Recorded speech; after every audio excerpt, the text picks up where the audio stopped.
नमस्कार शिवांनो. आज महाशिवरात्र आणि पहिले तर महाशिवरात्रीच्या शुभेच्छा. महाशिवरात्रीचं महत्त्व असं म्हणलं जातं की ही अख्खी रात्र शिवाने दैवी नृत्य केलं आणि या दैवी नृत्याचं रिफ्लेक्शन जे आहे ते सृजन, पालन आणि विनाश या तिन्ही प्रकारामध्ये होतं. पण तरी त्रिदेवांपैकी शिवाला आपण विनाशाची देवता मानतो.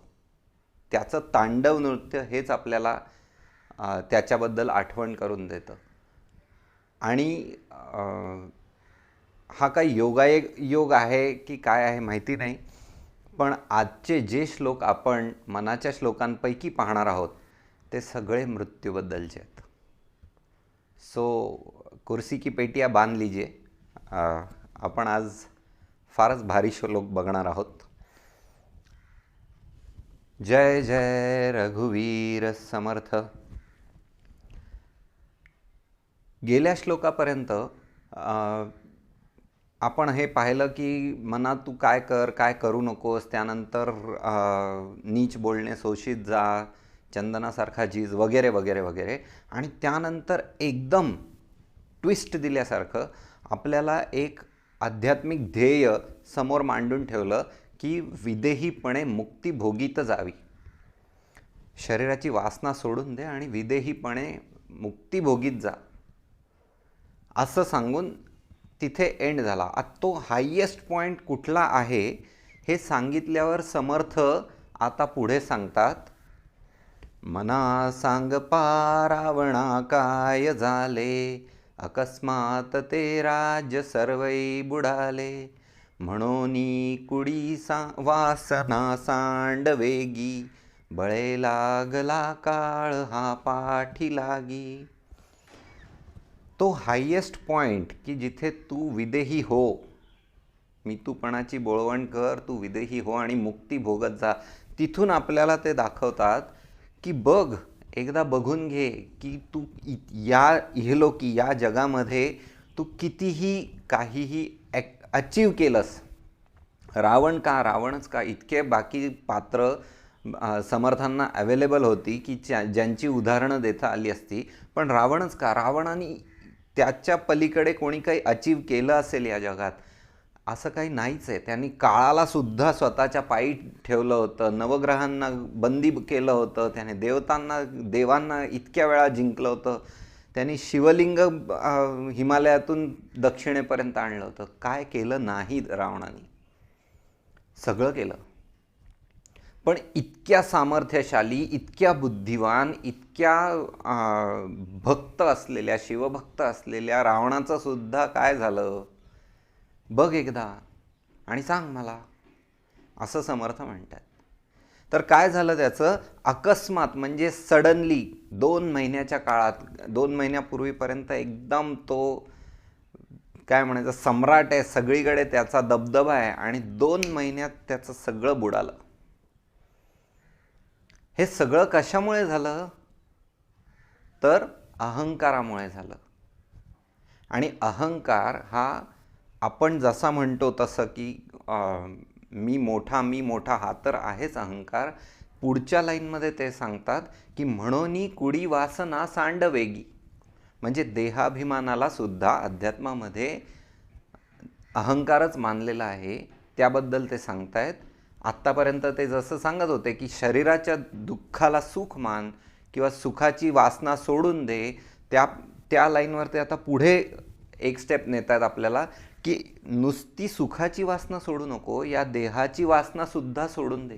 कुडी म्हणजे हा देह, या देहाला कुडी म्हणले. म्हणून ही कुडीची वासना सांड वेगी, पटकन सोडून दे, जेवढ्या लवकर होईल तेवढ्या लवकर सोडून दे. का?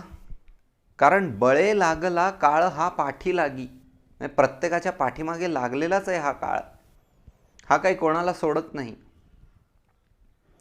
याचं पुढे ते सांगणारच आहेत. तिथे आपण पाहूयात. पुढचा श्लोक आहे, जीवा कर्मयोगे जनी जन्म झाला, परिशेवटी काळमुखी निमाला, महाथोर ते मृत्यू पंथेची गेले, किती एक ते जन्मले आणि मेले. ते म्हणतात आपला जन्म कशामुळे झाला, तर जसं आधीच्या श्लोकात पाहिलं की आपण कर्माचा संचय केला म्हणून आपल्याला भोगणं प्राप्त झालं. हे भोगणं कशामुळे प्राप्त झालं, तर जन्मामुळे प्राप्त झालं. आणि जन्म कशामुळे झाला, तर कर्मामुळे झाला. हा सगळा कर्माचा सिद्धांत पुन्हा एकदा ते पुढे आणतात की कर्मानी तू हे मागून घेतलेला आहेस जन्म, म्हणून तो जन्म झाला, म्हणून तुला हे सगळं भोगावं लागतंय.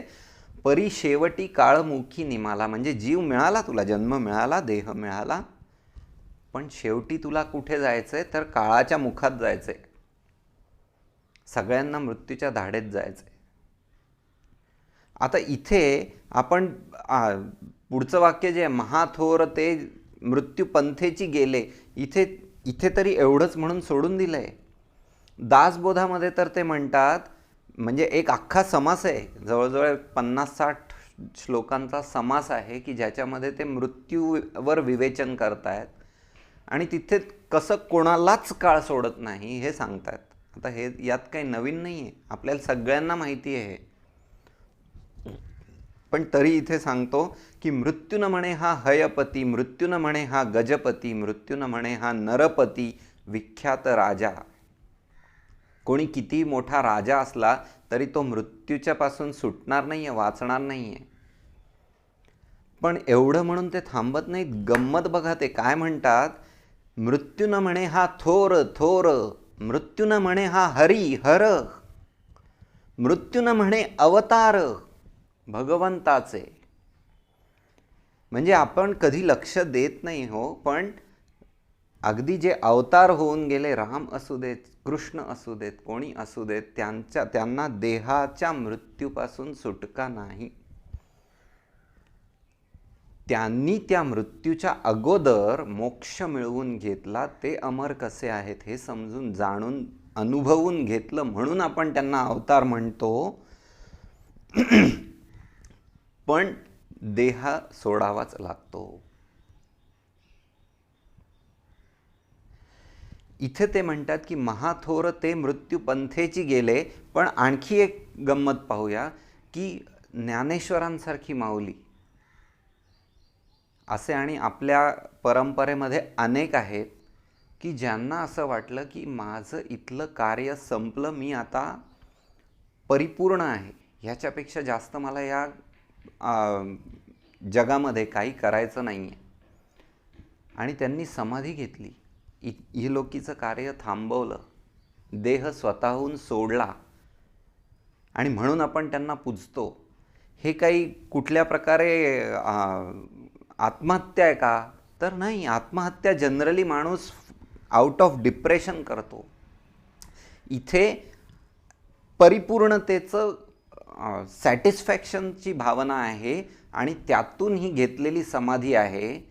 तर म्हणजे काही थोर माणसं आपल्या जीवनकार्य संपल्यानंतर स्वतःहून सुद्धा समाधी घेतात.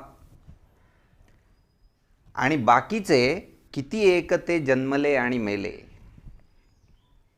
त्यांना काही लिमिट नाही आहे.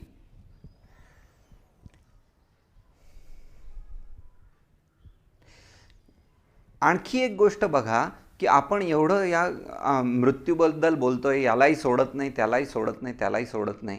हे बोलण्याचं काय कारण आहे? याच्यातून आपल्याला काय शिकायला मिळेल? आपल्याला हे पाहिलं पाहिजे की जर आपण, बरं ठीक आहे, एक गोष्ट सांगतो छोटीशी. तुकाराम महाराजांना एक माणूस रोज प्रश्न विचारायला यायचा, काही ना काही प्रश्न, की माझ्या घरी अमुक झालंय, माझ्या व्यवसायामध्ये तमुक झालंय, मी अमुक करू की नको, काही ना काही प्रश्न रोज विचारायचा आणि रोज काहीतरी उत्तर त्याला हवं असायचं. महाराजांच्या लक्षात आलं की हे काही खरं नाही प्रकरण, हा आपल्याला रोज हेच प्रश्न विचारत राहतोय आणि याच्या पुढे स्वतःची प्रगती अध्यात्मामध्ये कशी करावी याच्याकडे याचं लक्षच नाही आहे. तर एक दिवस असाच त्याने काहीतरी प्रश्न विचारला, त्याच्यावर तो महाराजांकडे बघत राहिला. महाराजांनी उत्तरच दिलं नाही. महाराज त्याच्याकडे शून्यात पाहिल्यासारखे शून्यात पाहत राहिले. आणि मग तो उठून निघाल्यावरती तो म्हणाला, नाही नाही महाराज, मी सोडणार नाही, माझ्या या प्रश्नाचं उत्तर द्या, मला हा प्रश्न खूप महत्त्वाचा वाटतो. तर म्हणे, तुझं या प्रश्नाचं उत्तर देऊ आपण, पण मला जे आज उत्तर कळलं आहे ते तुला सहन होणार नाही, म्हणून मी उठून निघालेलो आहे. नाही नाही नाही, जे काही उत्तर असेल ते तुम्ही सांगाच, आणि मला ते फार महत्त्वाचं आहे. तर तुकाराम महाराज उठले आणि म्हणाले की आजपासून 7 दिवसांनी तुझा मृत्यू होणार आहे, तर त्या दिवशी आपण भेटू. आता तू 7 दिवस मला भेटू नकोस. आणि 7 दिवस तो माणूस म्हणजे प्रत्येक क्षण जगत होता.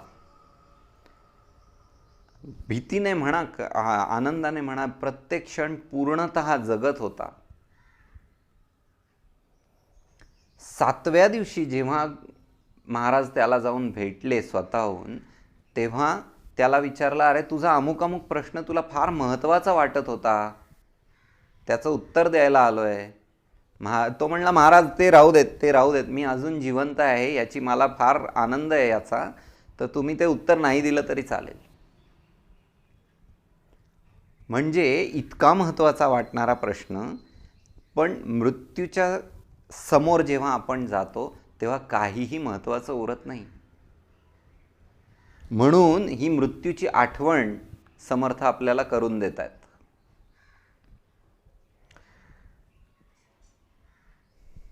पुढचा श्लोक पाहूयात. मना पाहता सत्य हे मृत्युभूमी, जिता बोलती सर्व ही जीव मी. चिरंजीव हे सर्व ही मानिताती, अकस्मात सांडूनिया सर्व जाती. पुन्हा मी म्हणेन, योगायोग म्हणा की काही म्हणा, गेल्या 2 आठवड्यामध्ये याबद्दलचे काही अनुभवही आले. ते अनुभवही सांगतो. आपण श्लोक पाहतोय, खरं तर ही सगळी भूमी जी आहे ही मृत्यूचंच राज्य आहे. या मृत्यूच्या राज्यात आपण रोजच्या रोज जगताना मृत्यूची जरा तरी आठवण ठेवतो का? आपण फक्त मी मी मी करत राहतो.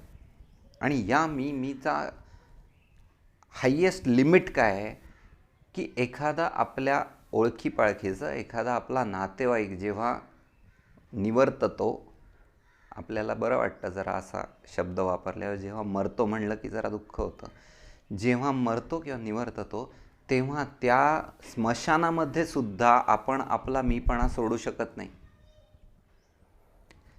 आपलं त्या नातेवाईकाशी असलेलं भांडण विसरून आपण जाऊन केवळ एकदा नमस्कार करून येऊ कदाचित, पण त्याच्या पुढे आपला मीपणा सोडणं आपल्याला कठीण जातं. एके ठिकाणी होतो आम्ही एका स्मशानामध्ये, तिथे तो मला असं बोललाच कसं याच्यावरून त्या ठिकाणी सुद्धा एखादी व्यक्ती आपला मीपणा धरून बसू शकते, याचं फार आश्चर्य वाटलं.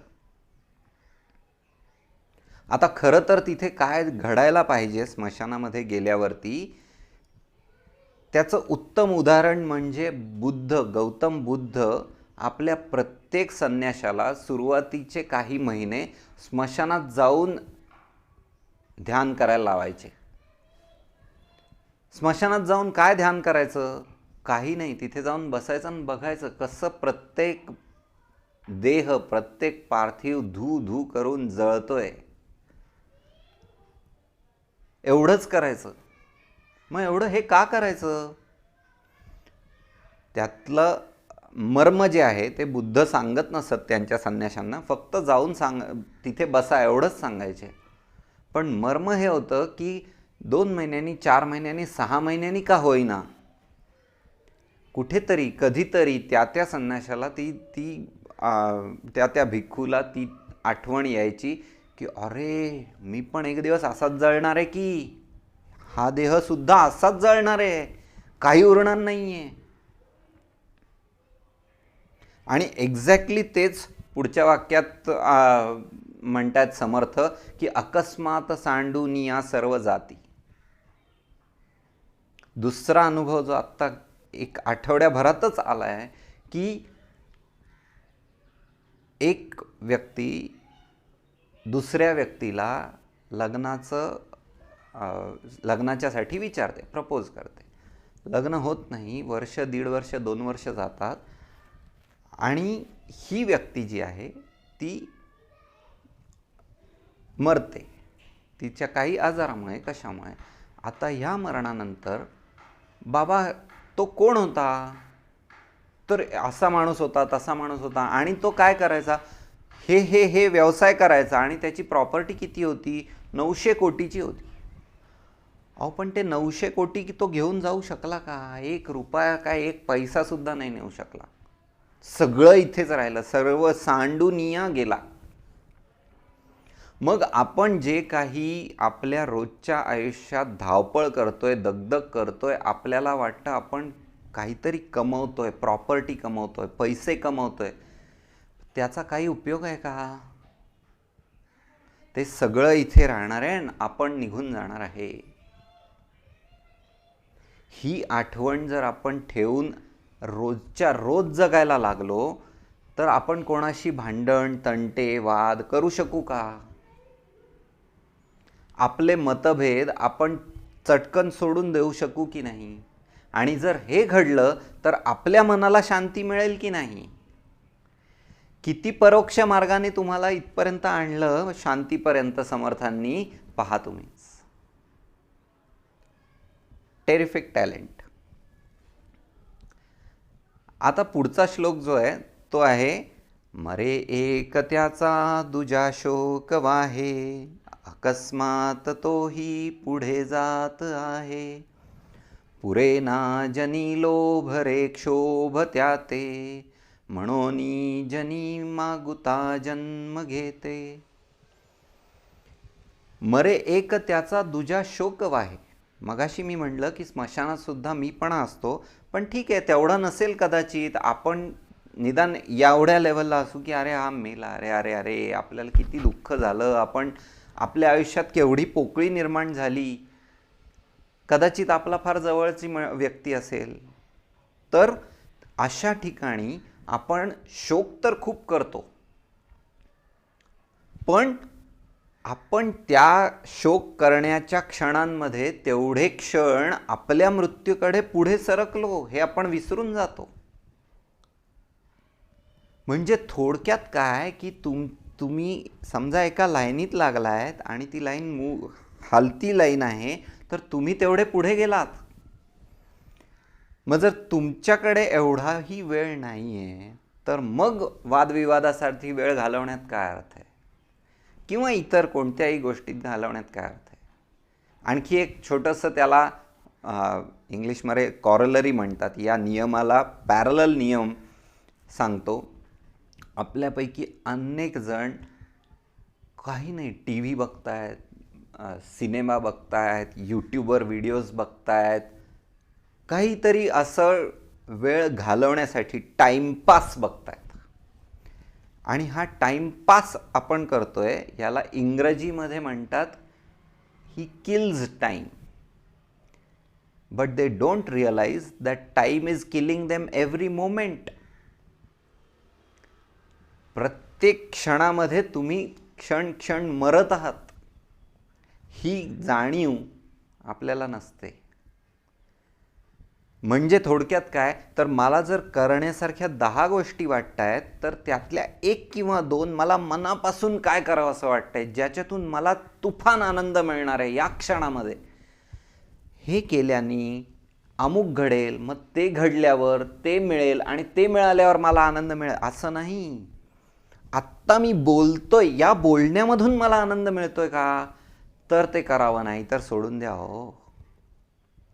या बोलण्यामधून मला काहीतरी आणखी लाईक्स मिळतील आणि अमुक मिळतील आणि त्या लाईक्सचा मला आनंद असेल तर करू नका. श्रीकृष्णाने तरी भगवद्गीतेत काय सांगितलंय, तू कर्म कर, फळाची अपेक्षा करू नकोस, फळावर तुझा अधिकारच नाही. सो करणं हाच जिथे आनंद असेल तेवढंच करा. आता ह्याचंच पुढचं एक हे बघा, पुरेना जनी लोभ रे क्षोभ त्याते. म्हणजे या जगामध्ये तुमचा लोभ, तुमची हाव पुरवली जाऊ शकत नाही. कारण एक जर तुमची हाव असेल की बाबा माझ्याकडे 10 लाख रुपये असायला पाहिजेत, आज किती आहेत? 1 लाख आहेत. मग मला 10 लाख मिळाल्यावर आनंद होतो का? नाही. मी 10 लाखात काहीतरी घेतो आणि मला पुढचं काहीतरी टार्गेट सेट करतो. किंवा 10 लाख जमा जर झाले तर तोपर्यंत माझ्या मनाने पुढचं टार्गेट सेट केलेलं असतं की अरे 10 लाख काय कोणाकडेही असतात, 1 कोटी हवेत. सो हा लोभ जो आहे हा पुरवता येत नाही, आणि तो पुरवता येत नाही याचं शोक कायम मनामध्ये असतो, आणि त्या शोकामुळं क्षोभ जाणवतो. क्षोभ म्हणजे काय? तर क्षोभ म्हणजे शांतता नसलेली स्थिती. म्हणजे आपण सतत कापतच असतो, सतत अस्वस्थ असतो, रेस्टलेस असतो. सो हा रेस्टलेसनेस जर घालवायचा असेल, जर शांतता हवी असेल, तर हा लोभ सुटला पाहिजे. आणि तो लोभ सुटत सुटत सुटत सुटत कुडीची वासना सुटेपर्यंत सुटला पाहिजे. तर तुम्ही विदेहीपणे मुक्ती भोगू शकाल. आणि हाईट बघा, आपण सुरुवात केली कर्मामुळे जन्म घ्यावा लागतो. आज एंडही याच लाईनवर होतोय की म्हणोनी जनी मागुता जन्म घेतो. मागुता म्हणजे नंतर. लोभ त्याचा पुरवला जात नाही. कर्म काही संचय करून ठेवलेला असतो, वासना काही अपुऱ्या राहिलेल्या असतात, म्हणून परत जन्म घ्यावा लागतो. मग हा परत जन्म जर घ्यायचा नसेल किंवा मोक्ष मुक्ती विदेहीपणे भोगायची असेल, तर पहिलं काय झालं पाहिजे? तर वासना सुटली पाहिजे.